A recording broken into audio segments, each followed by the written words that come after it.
अस्सलाम वालेकुम। बस पर्दा हक़ाइक़ सनसनीखेज़ इंकशाफ़ात प्रोग्राम बेनकाब में हूँ आपके साथ सफ़ान खान।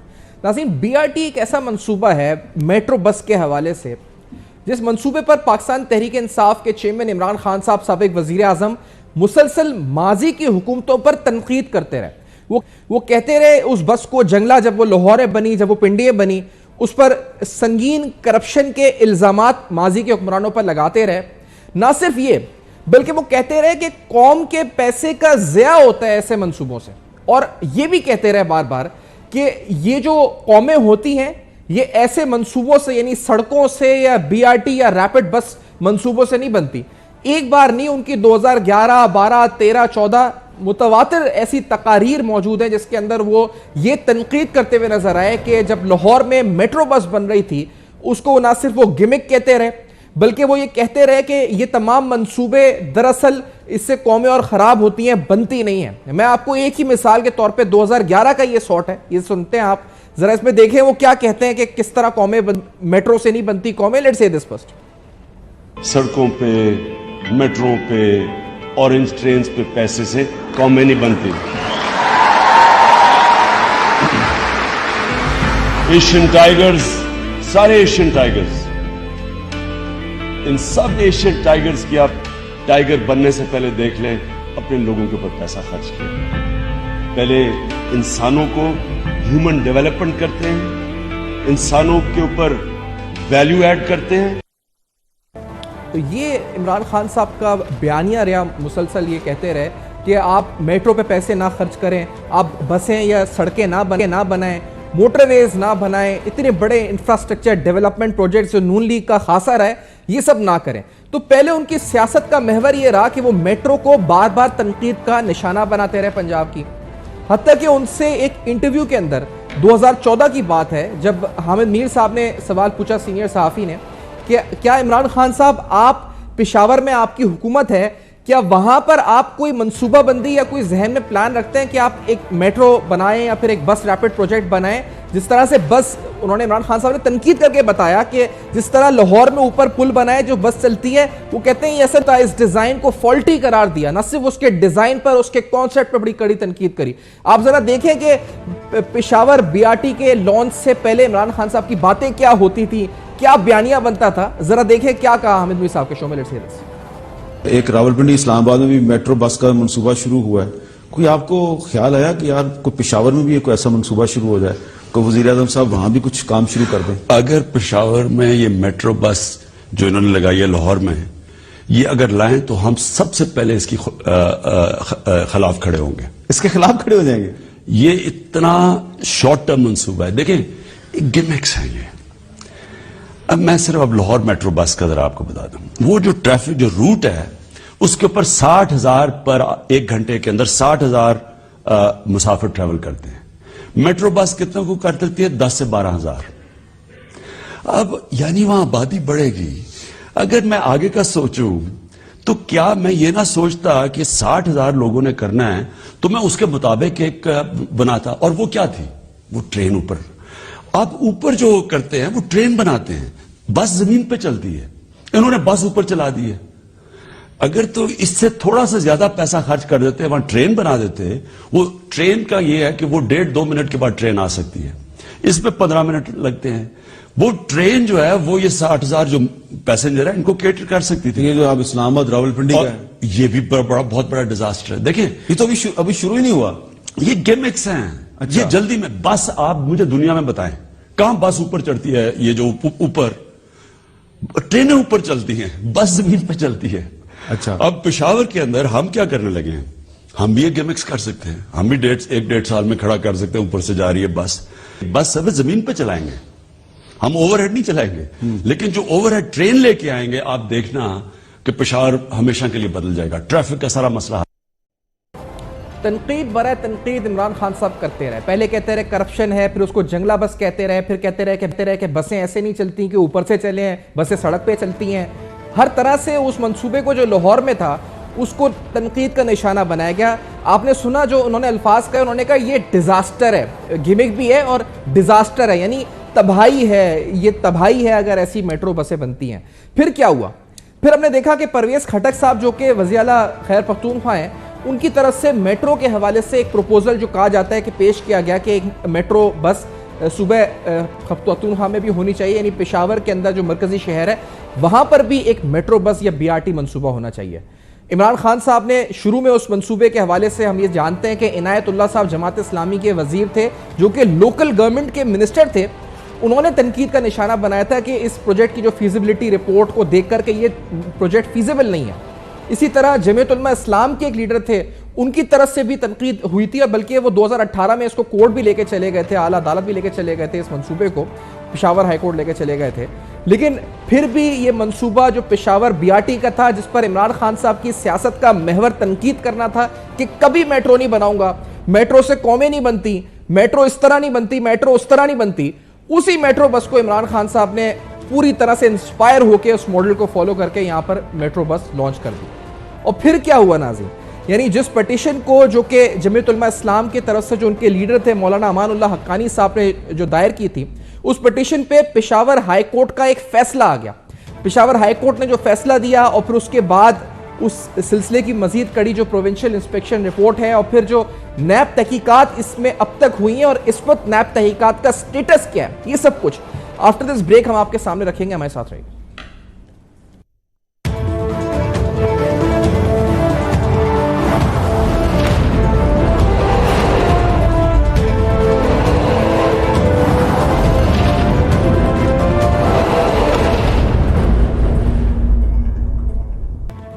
Welcome back. आप देख रहे हैं बेनकाब। आज अहम तरीन सवालात पेशावर BRT मंसूबे के हवाले से। पहले के इमरान खान साहब के बयानात आपने सुने, जो बयानिया वो मेट्रो बसेस के खिलाफ बनाते रहे, जिस बुनियाद पर अपने मुखालफिन पर तनकीद करते रहे वो आपने जाना। पेशावर हाई कोर्ट में जब ये मामला गया तो पेशावर हाई कोर्ट में ऑनरेबल जस्टिस वकार सेठ साहब का एक तफसीली फैसला सामने आया। इस फैसले में उन्होंने 45 दिन के अंदर को तहकीकात करने का हुक्म दिया। इस फैसले के कुछ अहम नुकात आपके सामने रखे, जिसमें बताया गया कि जिस फैसले में कहा गया कि BRT मंसूबे ने 6 माह में मुकम्मल होना था, 2 साल से जायद गुजर गए थे, उस वक्त मुकम्मल नहीं हुआ था। तहरीक इंसाफ की हुकूमत ने इतनी खती रकम सिर्फ एक शहर पर खर्च कर दी थी और ये मंसूबा जो तकरीबन 49.3 बिलियन में होना था, ये 67.9 बिलियन तक पहुंच चुका था उस वक्त। और ये भी सवाल उठाया ऑनरेबल पेशावर हाई कोर्ट ने कि ट्रांस पेशावर के चीफ एग्जीक्यूटिव को ओहदे से क्यों हटाया गया था, मनसूबाबंदी के बगैर प्रोजेक्ट शुरू क्यों किया गया और तामीराती कंपनी जिसको ये ठेका दिया गया वो पंजाब में पहले ही ब्लैकलिस्ट हो चुकी थी, तो उस कंपनी को क्यों ये ठेका दे दिया गया।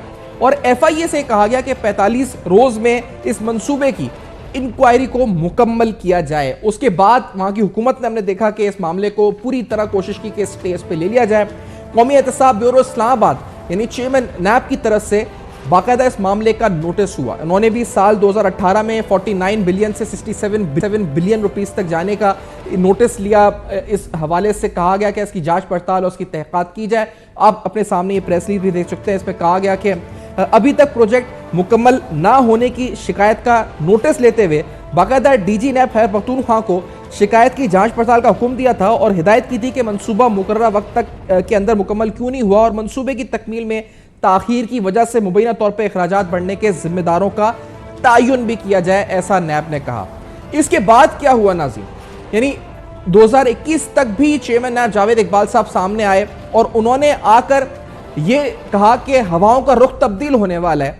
वो एक नहीं कई बार पेशावर मेट्रो का और दीगर केसेस का जिक्र, लेकिन ये केसेस आगे क्यों नहीं बढ़े, ये बड़े अहम सवालात हैं। स्टे था लेकिन नैब भी उस तरह नहीं नजर आई जिस तरह दीगर केसेस में नजर आई। पहले सुनते हैं कि चेयरमैन नैब जावेद इकबाल साहब, साबिक चेयरमैन नैब, क्या कहते थे कि हवाओं का रुख तब्दील होने वाला है। क्या कहते थे, लेट्स हियर दिस। और हमेशा ये कहा जाता रहा कि जी वो नैब का रुख तो एक तरफ है, इसलिए पिछली मरतबा मुझे मजबूरन कहना पड़ा कि हवाओं का रुख बदलने लगा है और ये आइंदा आने वाले चंद हफ्तों में आप महसूस करेंगे। और यही जावेद इकबाल साहब पेशावर BRT के बारे में इसी तकरीर के दौरान कह रहे थे कि रेफरेंस बन चुका है, एक्शन तैयार है, रेफरेंस बन चुके हैं, इसका उन्होंने कहा था। लेट्स से दिस, कहां गया वो reference, let's say this first, क्या कहा उन्होंने। नैब की जो एक तवातर से इल्ज़ाम है कि जी वो पेशावर की जो BRT है वो 17 अरब से शुरू हुई थी, 117 अरब तक पहुंच गई है, नैब एक्शन क्यों नहीं लेता। तो मैं आज बड़ा मुद्दबाना गुजारिश करूंगा स्पेशली उन साहबान से जो 7 बजे TV पर तशरीफ़ लाते हैं और ये साबित होता है कि जैसे हमारी सारी कौम को नबेरिया हो रहा है, नैब के अलावा कोई किसी किस्म का वहां टॉपिक नहीं होता। सिर्फ इसलिए एक्शन नहीं लिया गया, ये एक्शन नहीं लिया जा सका कि कुछ अदालतों के स्टे ऑर्डर हैं। मैं जुडिशरी का 35 साल में जुडिशियल सिस्टम का हिस्सा रहा हूं, तो मैं तो किसी अदालती हुक्म की खिलाफ वर्जी करने का सोच भी नहीं सकता। जब अदालत का हुक्म है, हुक्म मौजूद है, जहां दरखास्त देनी है कि जिसको अर्जेंट हियरिंग दी जाए, वहां दरखास्त हम उसको दे रहे हैं।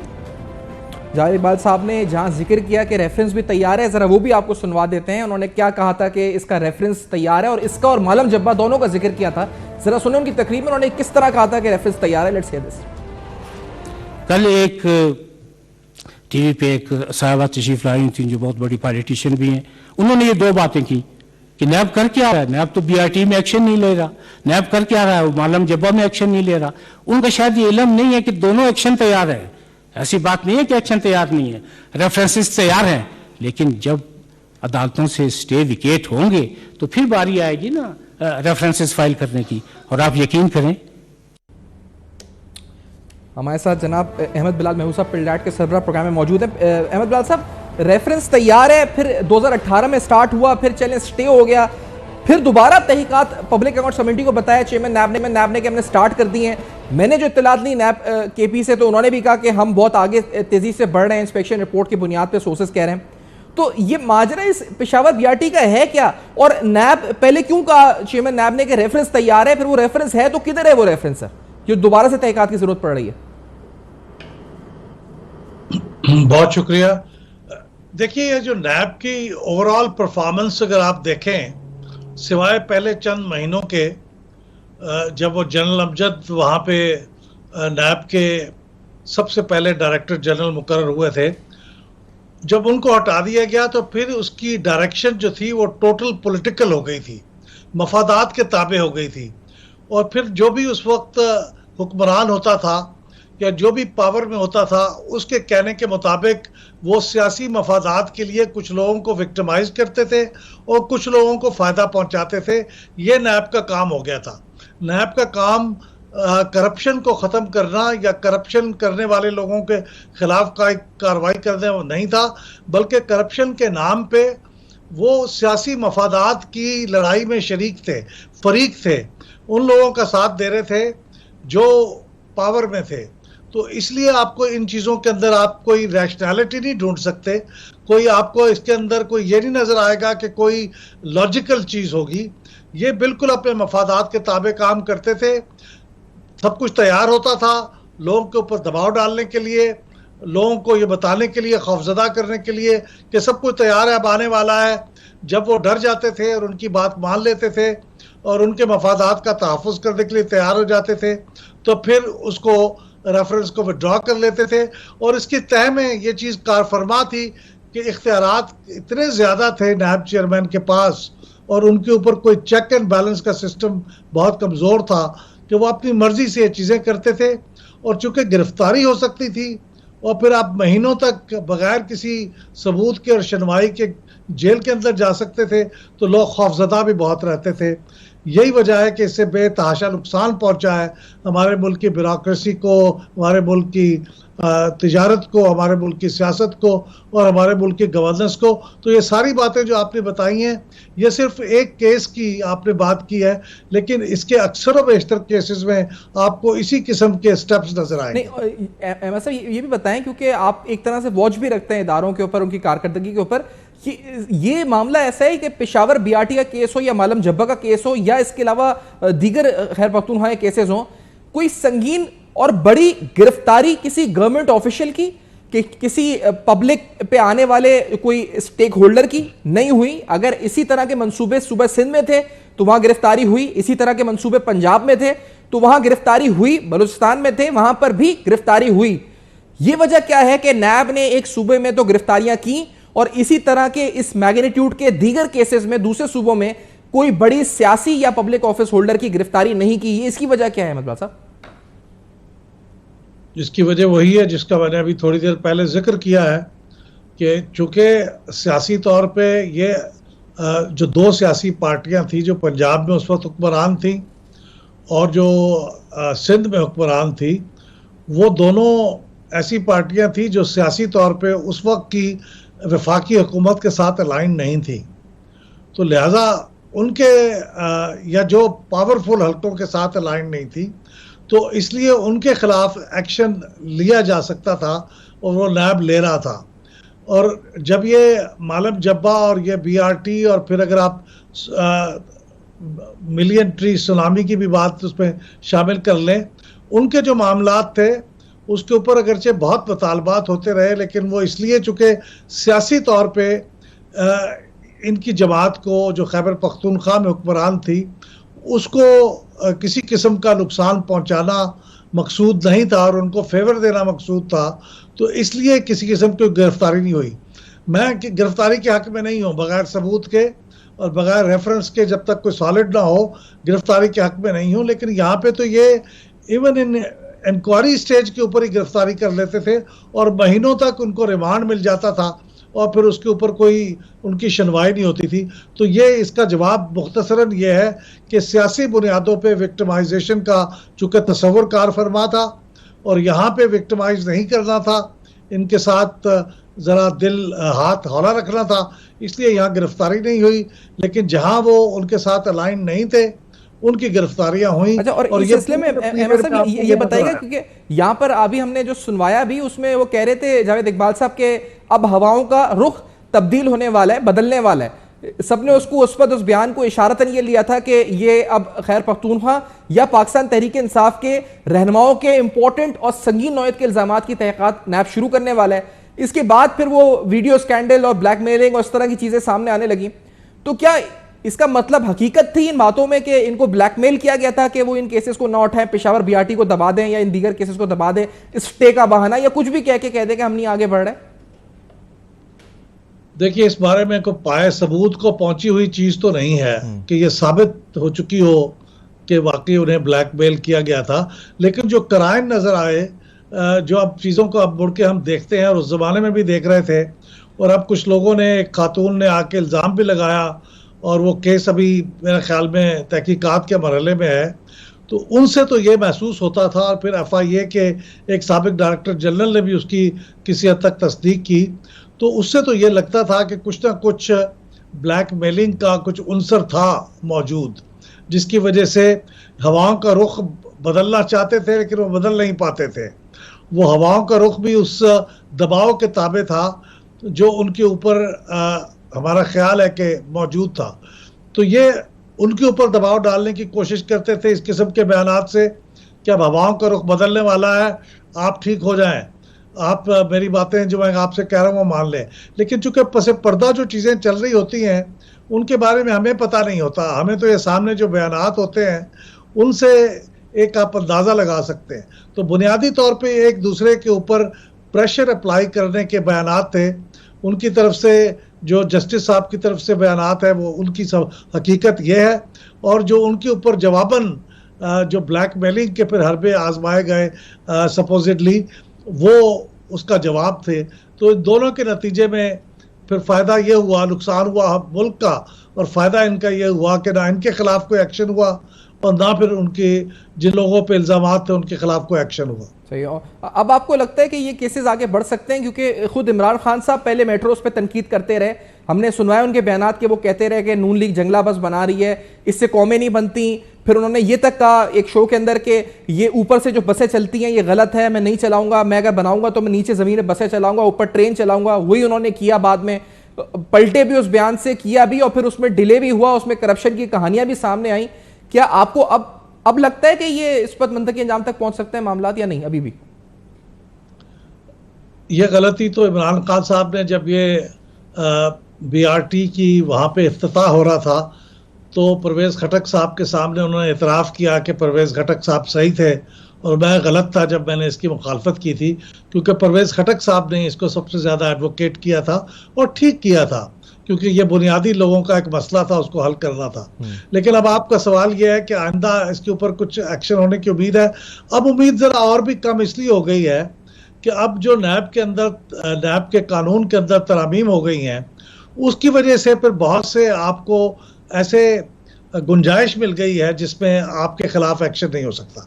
मसलन अगर आपने कोई डिसीजन गलत लिया है, आपने कोई टैक्सेशन का प्रॉब्लम है, कुछ आपके वाकयात को डिसीजन को 5 साल हो गए हैं, तो फिर आपके ऊपर जो करप्शन के केसेस हैं उनकी एक मिकदार है। उन सारी चीज़ों को देखते हुए मेरा ख्याल ये है कि अब नैब के कानून की बुनियाद पे इन लोगों के खिलाफ एक्शन बहुत ज़्यादा मुश्किल हो गया है। मैं नामुमकिन तो नहीं कहूँगा, लेकिन नैब लॉ के अंदर अब इतनी तरमीम आ गई हैं कि उसका फ़ायदा इन्हें पहुँचेगा। अगरचे इल्ज़ाम तो ये लगाया जाता है कि नैब लॉ का फ़ायदा मुस्लिम लीग नवाज वाले इसलिए लेके आए हैं और पीपल्स पार्टी वाले कि उनको फ़ायदा होगा, लेकिन मेरे ख्याल में उनको जितना फ़ायदा होगा उससे कहीं ज़्यादा शायद फ़ायदा इनको भी होगा, क्योंकि इनके केसेस भी अब नहीं खुल सकेंगे उन लूप होल्स की वजह से या उन तरामीम की वजह से जो अब नैब लॉ के अंदर हो गई हैं। नहीं, अभी पब्लिक अकाउंट्स कमेटी के इजलास में चेयरमैन नैब ने कहा है कि हमने इंक्वायरी खोल दी है, कुछ हमने भी दस्तावेजात हासिल की, तो उस पर नैब ने बाकायदा लेटर्स भी लिखे हैं कुछ रिकॉर्ड की तलबी के हवाले से, जो आगे चल के हम दिखाएंगे भी नाज़रीन को। तो ये फिर क्या गिमिक हो रहा है इस वक्त अहमद बिलाल साहब, या हम ये कह सकते हैं कि it will not mature, start होगा लेकिन मैच्योर नहीं होगा? आपको क्या लगता है? जी, मेरा भी यही ख्याल है। वजह उसकी ये है कि ये देखें अभी तो इंक्वायरी की स्टेज है और इंक्वायरी वो कर लेंगे अगर पब्लिक अकाउंट्स कमेटी उन पर इतना दबाव डालेगी, लेकिन जब वो नहीं, लेकिन इंक्वायरी की स्टेज क्यों है? वो तो कहते थे रेफरेंस बन चुका था। अब अगर 2018 में इंक्वायरी की स्टेज थी जब नैब ने नोटिस लिया था, जो प्रेस रिलीज आई थी, अब दोबारा से इंक्वायरी की स्टेज? अब मालूम नहीं कि नैब ने उनको किस चीज़ के बारे में कहा है। अगर वो कहा है तो शायद वो इंक्वायरी करेंगे, इन्वेस्टिगेशन करेंगे और शायद वो तेज़ी से हो जाएगा अगर वो पहले से भी किया हुआ है, लेकिन एक बार उसको रिफ्रेश करने की ज़रूरत होगी क्योंकि कुछ चीज़ें शायद बदल भी गई होंगी इतने मीन टाइम, प्रोजेक्ट भी कंप्लीट हो गया। तो उसके बाद जब ये अदालत में जाएगा तो वहाँ पे फिर ये शायद ज़्यादा ये सवाल उठेगा कि क्या इस वक्त के कानून के मुताबिक इनके खिलाफ कार्रवाई।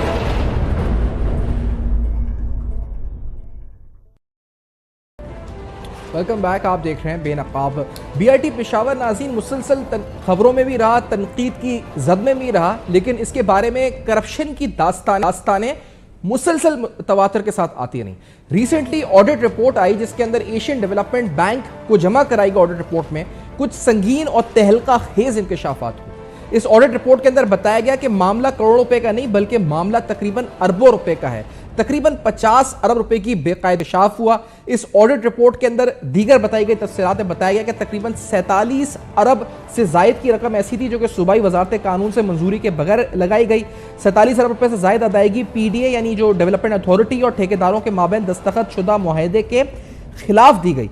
मशीनरी साइट पर लाने के लिए 2 किस्तों में रकम देनी थी, तहम एक ही किस्त में सारी रकम दे दी गई, लेकिन इसके बावजूद कॉन्ट्रैक्टर की जानिब से साइट पर कोई भी चीज जो है वो नहीं लेकर आया। इसी तरह पहले इस मंसूबे के मुकम्मल होने की तारीख 30 जून 2018 थी, इसको तौसी करके बाद में 30 जून 2019 कर दिया गया। इसके बाद मंसूबे की तकमील की तारीख को 31 अगस्त 2020 तक बढ़ा दिया गया और इसके बावजूद कॉन्ट्रैक्टर्स को 1 अप्रैल 2020 से लेकर 31 दिसंबर 2020 तक 21 करोड़ से जायद की अदायगी हुई। ताखीर की वजह से इजाफी रकम का बोझ हुकूमती खजाने पर डाला गया। बाद में भी कॉन्ट्रैक्टर्स से जो कंसल्टेंसी चार्जेस होते हैं वसूल नहीं किए गए।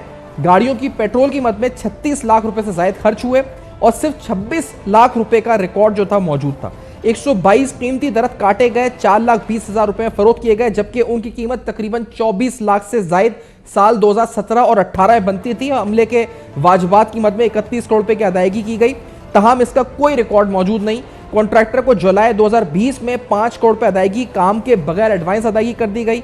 कोरोना वबा के दौरान जब सब कुछ बंद था, बैनुल-अक़वामी कंसल्टेंट पेशावर में कैसे मंसूबे की निगरानी कर रहे थे, यह भी सवाल ऑडिटर्स की तरफ से उठाया गया। कंसल्टेंट्स को तनख्वाह के अलावा और ओवरहेड चार्जेस की मद में 3 करोड़ रुपए की रकम दी गई। सोशल चार्जेस की मद में भी कौमी और बैनुल-अक़वामी कंसल्टेंट्स को सालाना 2 करोड़ रुपए की अदायगी दी गई। इस सिलसिले में जो महमूद खान साहब के बनाई गई एक प्रोविंशियल इंस्पेक्शन टीम की रिपोर्ट है 27 सफ़हात पर मुश्तमिल। इस रिपोर्ट में भी कुछ संगीन इंकशाफात हुए। इस रिपोर्ट खासतौर पर ओवरलैपिंग का तस्करा हुआ। इसे बताया गया कि the widening, the beautification project and the BRT project overlapped and during the execution of the BRT project the whole work done under the earlier project was uprooted। कहा गया कि the logic behind such actions caused blatant waste of public money and needs accountability and responsibility fixation. इस inspection report के कुछ सीधा नुकात भी आपके सामने रख देते हैं। इसे बताया गया कि मनसूबाबंदी बीआरटी मंसूबे के हवाले से बगैर काम ये शुरू किया गया। डिजाइन में तब्दीली के बायस मंसूबे की लागत में इजाफा हुआ। अवाम के पैसे को बीआरटी पर जाया किया गया। नाकिस मंसूबाबंदी और डिजाइन प्रोजेक्ट के काम के बगैर में गफलत नजर आई। इंस्पेक्शन रिपोर्ट की दीगर तफसीलात में फीजिबिलिटी स्टडी में खामियों के बायस मंसूबे में तब्दीलियां की गई, इसकी भी निशानदेही हुई। निकासी आपकी जियो टेक्निकल रिपोर्ट में खामियों के बायस मंसूबे में तब्दीलियां हुई। पैदल सफर करने वाले लोगों की गुजरगाहों का ख्याल नहीं रखा गया। नाकिस मनसूबाबंदी के बायस ट्रैफिक का निज़ाम शदीद मुतासिर हुआ। मुस्तकबिल में मौजूदा सिग्नल से शहरियों की मुश्किलात में इजाफा हुआ। बाथरूम्स इंतहाई नाकिस और गैर म्यारी बनाए गए। गैर म्यारी काम के बायस मंसूबे में जगह जगह दरारें भी पड़ गईं। इस अहम तरीन इंस्पेक्शन रिपोर्ट में कुछ करप्शन के बारे में बातें भी थी और आपको यह बताना है कि नैब ने अब लेटेस्ट कार्रवाई क्या की है। कुछ नैब ने खतूत लिखे हैं जो हम आपको इस ब्रेक के बाद बताएंगे कि नैब आगे इस केस को किस तरह लेके आगे बढ़ रहा है। आफ्टर दिस ब्रेक हमारे साथ रहेगा।